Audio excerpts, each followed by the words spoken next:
Hello my dear student, welcome back to my YouTube channel Subhash study centre. मेरा नाम है सुभाष और मैं लेकर के आ चुका हूं आप सभी के लिए सामाजिक विज्ञान के सबसे महत्वपूर्ण अति लघुत्तरीय प्रश्न। जी हां, पूरी किताब के सबसे महत्वपूर्ण अति लघुत्तरीय प्रश्नों को लेकर के आया हूं आप सभी के लिए। और ये जो प्रश्न यदि आप तैयार कर लेते हो तो ये आपकी बोर्ड परीक्षा में 100% पूछे जाएंगे। तो जैसा कि मैं आपको बताना चाहूंगा कि सामाजिक विज्ञान के इसके पहले के वीडियो में मैंने महत्वपूर्ण प्रश्नों को लिया था, बहुविकल्पी प्रश्नों को और दीर्घ उत्तरीय प्रश्नों को। उस वीडियो को भी आप कंप्लीट देख लीजिएगा। और ये जो प्रश्न है आपकी बोर्ड परीक्षा 2023 के लिए वेरी वेरी इंपॉर्टेंट हैं। और मैं आपको बताना चाहता हूं कि जैसा कि अब इस समय एक अफवाह आ रही है कि आपका बोर्ड एग्जाम 2023 होगा या नहीं होगा, तो ये आप बिल्कुल गलतफहमी जो आपके मन में बनी है उसे बिल्कुल भी हटा दें। आपकी बोर्ड परीक्षा 2023 जरूर होगी, इसलिए आप अपनी तैयारी को बरकरार रखें। अपनी तैयारी को बिल्कुल भी धीमी गति से ना करें। आप अपने मन में जरा भी यह शंका ना लाएं कि आपकी बोर्ड परीक्षा 2023 नहीं होगी। ये आप बिल्कुल भी ना सोचें। आपको तैयारी करनी है। और जैसा कि आप जानते ही हैं, आज 27 दिसंबर है और जनवरी आने ही वाला है। और जनवरी फरवरी के बाद, जनवरी और फरवरी में आपकी प्री बोर्ड परीक्षाएं हो जाएंगी और साथ ही बोर्ड एग्जाम भी हो सकता है फरवरी के लास्ट में या मार्च के पहले। तो आप इस अनुमान से तैयारी करें कि आपकी बोर्ड परीक्षा 2023 100% होगी। तो चलिए यहां पर कुछ महत्वपूर्ण प्रश्न हैं जो आपकी बोर्ड परीक्षा के लिए सबसे ज्यादा महत्वपूर्ण हैं। प्रश्न है पहला, जर्मन राष्ट्र का प्रथम सम्राट कौन घोषित किया गया था? आप इन सभी प्रश्नों को तैयार कर लेना। मैं वादा करता हूं कि ये प्रश्न आपकी बोर्ड परीक्षा में 100% पूछे जाएंगे। तो जर्मन राष्ट्र का प्रथम सम्राट कौन था? जनवरी 1871 में वर्साय में हुए एक समारोह में प्रशा के काइजर विलियम प्रथम को जर्मनी का सम्राट घोषित किया गया। यानी जर्मन राष्ट्र का प्रथम सम्राट कौन था? तो जो जनवरी 1871 में वर्साय में एक समारोह हुआ और इस समारोह में प्रशा के काइजर विलियम प्रथम को जर्मनी का सम्राट घोषित किया गया था। अगला प्रश्न वेरी इंपॉर्टेंट है, भारतीय राष्ट्रीय आंदोलन में भाग लेने वाले किन्हीं 3 नेताओं के नाम लिखिए। इसका उत्तर क्या होगा कि भारतीय राष्ट्रीय आंदोलन में भाग लेने वाले कौन कौन से नेता थे? तो महात्मा गांधी जी, जवाहरलाल नेहरू और गोपाल कृष्ण गोखले।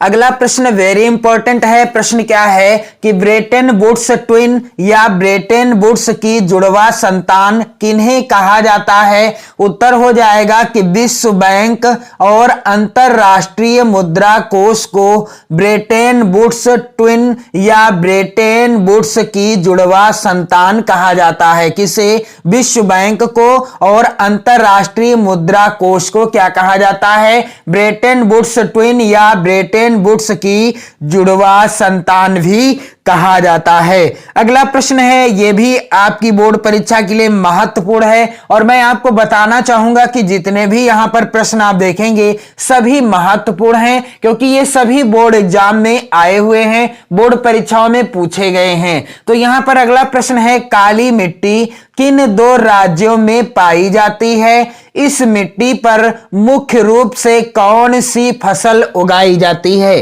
काली मिट्टी किन 2 राज्यों में पाई जाती है और इस मिट्टी पर कौन सी मुख्य रूप से फसल उगाई जाती है? उत्तर क्या हो जाएगा कि काली मिट्टी मध्य प्रदेश तथा गुजरात राज्यों में पाई जाती है। कहां? मध्य प्रदेश और गुजरात राज्यों में पाई जाती है। और इस मिट्टी पर मुख्य रूप से कपास की फसल उगाई जाती है। किसकी? कपास की फसल उगाई जाती है। और मेरे प्यारे विद्यार्थियों, अगला प्रश्न है यहां पर, भारत में वन्य जीव चीते के विलुप्त होने के कोई दो कारण लिखिए। यह प्रश्न आपकी बोर्ड परीक्षा 2023 के लिए सबसे ज्यादा महत्वपूर्ण है और उत्तर क्या होगा इसका कि चीतों की खाल तथा हड्डियां प्राप्त करने के लिए उनका शिकार करना। यानी भारत में वन्य जीव चीता जो है वह विलुप्त हो रहा है। इसका कारण क्या है? तो पहला कारण है कि चीतों की खाल तथा हड्डियां प्राप्त करने के लिए उनका क्या किया जाता है? शिकार किया जाता है, जिस कारण चीतों की प्रजाति विलुप्त होती जा रही है। और दूसरा कारण है वन्य जीवों के आवासीय स्थलों का सिकुड़ना। यानी वन्य जीव जिस तरह के वातावरण में रहते थे या जिस प्रकार का उनका आवासीय स्थल था वो क्या होता जा रहा है? धीरे धीरे सिकुड़ता जा रहा है, यानी कम होता जा रहा है। अगला वेरी इंपॉर्टेंट प्रश्न है। प्रश्न कह रहा है उस नदी का नाम लिखिए जिसका संबंध राष्ट्रीय नौगम्य जलमार्ग संख्या 1 से है। उत्तर हो जाएगा गंगा नदी। और अगला प्रश्न है वेरी इंपॉर्टेंट प्रश्न कह रहा है हरित क्रांति की कोई दो विशेषताएं लिखिए। उत्तर क्या होगा मेरे प्यारे विद्यार्थियों? कृषि व्यवस्था में क्रांतिकारी सुधार लाना हरित क्रांति का जो है क्या था? एक रूप से विशेष गुण था या हरित क्रांति की विशेषता थी। और दूसरा क्या है? कृषि उत्पादकता में वृद्धि करना, यानी कृषि के उत्पादन में भी वृद्धि करना हरित क्रांति की ही विशेषता है। अगला प्रश्न कह रहा है खनिज क्या है? वेरी इंपॉर्टेंट प्रश्न है, खनिज क्या है? और यह प्रश्न आपकी बोर्ड एग्जाम 2023 के लिए भी सबसे ज्यादा महत्वपूर्ण है। क्या है उत्तर इसका कि खनिज से आशय उस प्राकृतिक रूप से विद्यमान समरूप तत्व से लगाया जाता है जिसकी एक निश्चित आंतरिक संरचना होती है। खनिज किसे कहते हैं? खनिज से आशय उस प्राकृतिक रूप से विद्यमान, यानी जिसे प्रकृति ने विद्यमान किया है, जिसे प्रकृति ने बनाया है, उस तत्व से लगाया जाता है जिसकी एक निश्चित आंतरिक संरचना होती है। जिसकी संरचना निश्चित होती है उसे क्या कहते हैं? खनिज कहते हैं। अगला वेरी इंपॉर्टेंट प्रश्न है। प्रश्न कह रहा है मेरे प्यारे विद्यार्थियों क्या कि भारतीय निर्यात की किन्हीं 4 वस्तुओं के नाम लिखिए। भारतीय निर्यात की किन्हीं 4 वस्तुओं के नाम लिखिए। पहली वस्तु है चाय, दूसरी है जूट का तैयार माल, तीसरी है सूती वस्त्र और चौथी क्या है? कहवा और काजू। तो भारत इन वस्तुओं का क्या करता है? निर्यात करता है, यानी इन्हें विदेशों में बेचता है। किसको? चाय, जूट का तैयार माल, सूती वस्त्र और कहवा और काजू। वेरी इंपॉर्टेंट प्रश्न है क्योंकि कभी कभी बोर्ड परीक्षा में आ जाता है कि भारतीय निर्यात की किन्हीं 2 वस्तुओं के नाम लिखिए। तो यहां पर मैंने आपको 4 वस्तुओं के नाम बता दिए हैं। प्रश्न कैसा भी आए आप आंसर आसानी से लिख दोगे और आपको नंबर मिल जाएंगे। अगला प्रश्न है गृह युद्ध से क्या तात्पर्य है? तो गृह युद्ध तनाव और संघर्ष की वह स्थिति है जिसमें एक राष्ट्र में रहने वाले विभिन्न जन समूहों के बीच घात प्रतिघात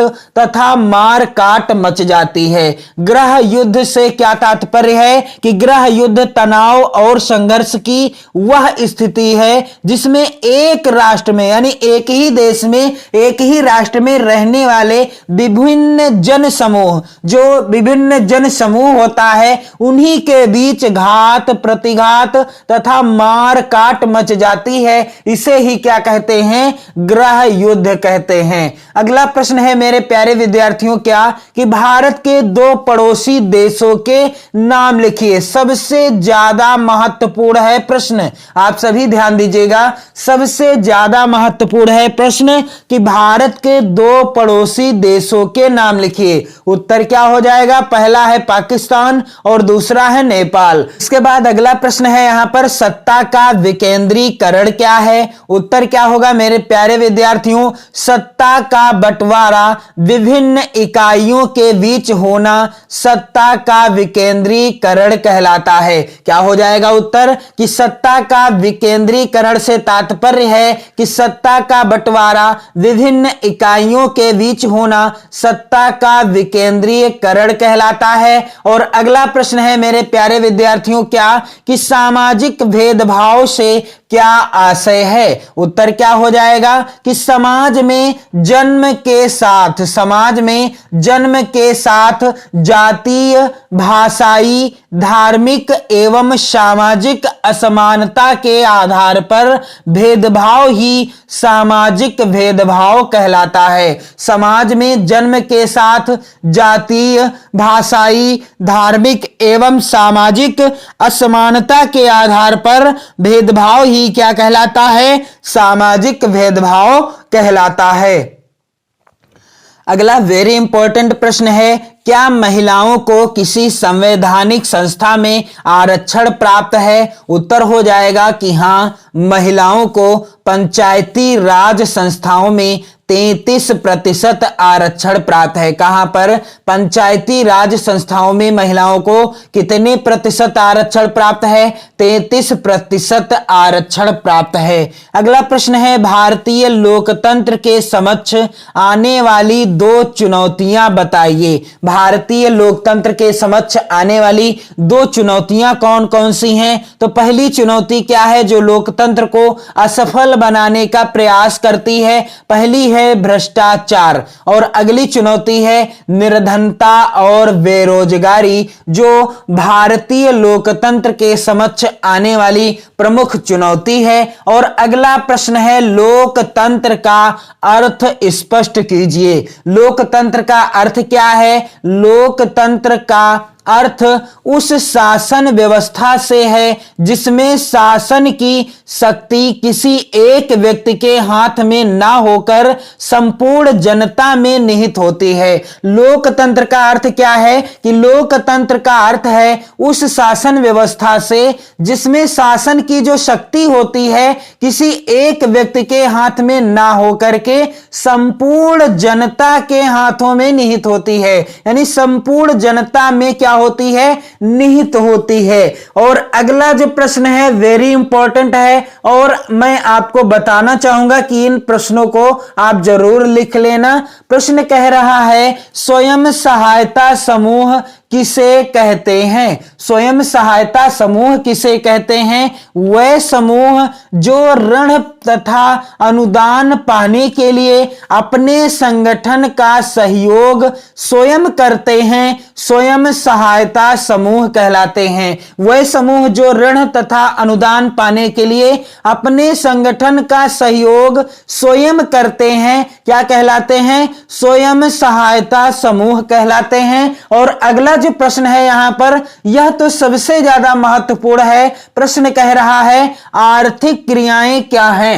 आर्थिक क्रियाएं किसे कहते हैं? तो वह सभी गतिविधियां जिनसे लोगों को कोई ना कोई आय या धन की, यहां पर आप ध्यान दीजिएगा, कोई ना कोई आय या धन की प्राप्ति होती है, क्या कहलाती हैं? आर्थिक गतिविधियां कहलाती हैं। वह सभी गतिविधियां जिनसे लोगों को कोई ना कोई आय या धन की प्राप्ति होती है, वह गतिविधियां कैसी गतिविधियां कहलाती हैं? वह सभी आर्थिक गतिविधियां कहलाती हैं। अगला प्रश्न है, उदारीकरण से क्या आशय है? उत्तर हो जाएगा मेरे प्यारे बच्चों, सरकार द्वारा व्यापार अवरोधकों एवं प्रतिबंधों को हटाने की प्रक्रिया उदारीकरण कहलाती है। जब सरकार किसी भी व्यापार पर लगे अवरोधक या जो अवरोध होते हैं, रुकावटें होती हैं या जो प्रतिबंध होते हैं उसे हटा लेती है,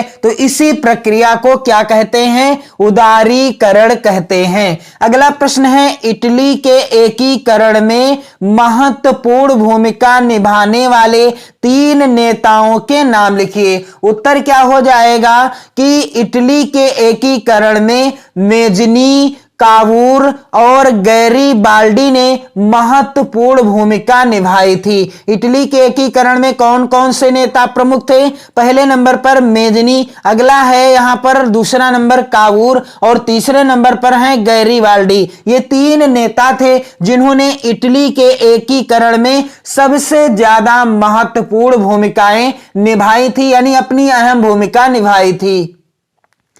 अगला प्रश्न है भूक्षरण से क्या तात्पर्य है? तो भूमि के कटाव और उसके बहाव की प्रक्रिया क्या कहलाती है? भूक्षरण कहलाती है। भूमि का जब कटाव हो जाता है या भूमि एक स्थान से बहकर दूसरे स्थान पर चली जाती है पानी के माध्यम से, यानी बाढ़ में या पानी के माध्यम से, तो वह जो प्रक्रिया होती है क्या कहलाती है? भूक्षरण कहलाती है। अगला प्रश्न है कोडरमा किस राज्य में स्थित है? यह किस खनिज से संबंधित है? उत्तर क्या हो जाएगा कि कोडरमा झारखंड राज्य में स्थित है और यह अभ्रक खनिज से संबंधित है। कोडरमा कहां स्थित है? झारखंड राज्य में स्थित है और यह अभ्रक खनिज से संबंधित है। अगला प्रश्न है मार्टिन लूथर कौन था? मार्टिन लूथर कौन था? उसका मुख्य योगदान क्या था? तो इसका उत्तर क्या होगा मेरे प्यारे विद्यार्थियों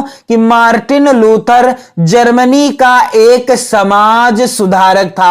मार्टिन लूथर कौन था? जर्मनी का एक समाज सुधारक था। उसका मुख्य योगदान क्या था? प्रोटेस्टेंट धर्म की स्थापना करना। उसका मुख्य योगदान क्या था? प्रोटेस्टेंट धर्म की स्थापना करना। क्या था योगदान? कि मार्टिन लूथर ने प्रोटेस्टेंट धर्म की स्थापना की थी। अगला प्रश्न है पूर्ण स्वराज्य का उद्घोष कब और किसके द्वारा किया गया? तो इसका उत्तर क्या हो जाएगा मेरे प्यारे विद्यार्थियों कि पूर्ण स्वराज का उद्घोष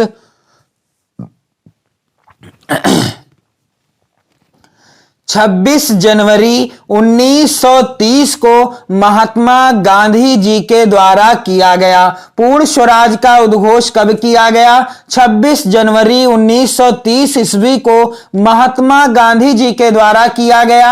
अगला प्रश्न है मेरे प्यारे विद्यार्थियों विदेशी व्यापार से क्या तात्पर्य है? उत्तर क्या हो जाएगा कि दो या दो से अधिक देशों के बीच होने वाला आयात निर्यात क्या कहलाता है? विदेशी व्यापार कहलाता है। यानी दो या दो से अधिक देशों के बीच होने वाला आयात निर्यात व्यापार क्या कहलाता है? विदेशी व्यापार कहलाता है। तो मैंने आप सभी को महत्वपूर्ण अति लघुत्तरीय प्रश्नों को बताया है इस वीडियो में। आप सभी इस वीडियो को शेयर कर देना और आप सभी 2023 बोर्ड एग्जाम की तैयारी करते रहें, क्योंकि 2023 बोर्ड एग्जाम जरूर होगा। आप किसी भी तरह की अफवाह में ना पड़ें। तो यहां पर मैंने आप सभी को बता दिए हैं सामाजिक विज्ञान के सबसे महत्वपूर्ण अति लघुत्तरीय प्रश्नों को। इन प्रश्नों को आप जरूर तैयार कर लेना 2023 बोर्ड परीक्षा के लिए। और जैसा कि मैं आपको बताना चाहूंगा कि 2023 बोर्ड एग्जाम जरूर होगा। किसी भी तरह की अफवाह में ना रहें कि बोर्ड एग्जाम नहीं होगा। यदि आप अफवाह में पढ़ेंगे तो आपकी तैयारी कमजोर हो जाएगी, क्योंकि आप पढ़ना छोड़ दोगे तो इससे आपका ही नुकसान होगा। तो आप बिल्कुल भी इस चीज को मानकर चलें कि 2023 बोर्ड परीक्षा जरूर होगी और इसी के अनुसार आपको तैयारी करते रहना है। पढ़ते रहिए, मस्त रहिए, स्वस्थ रहिए। जय हिंद।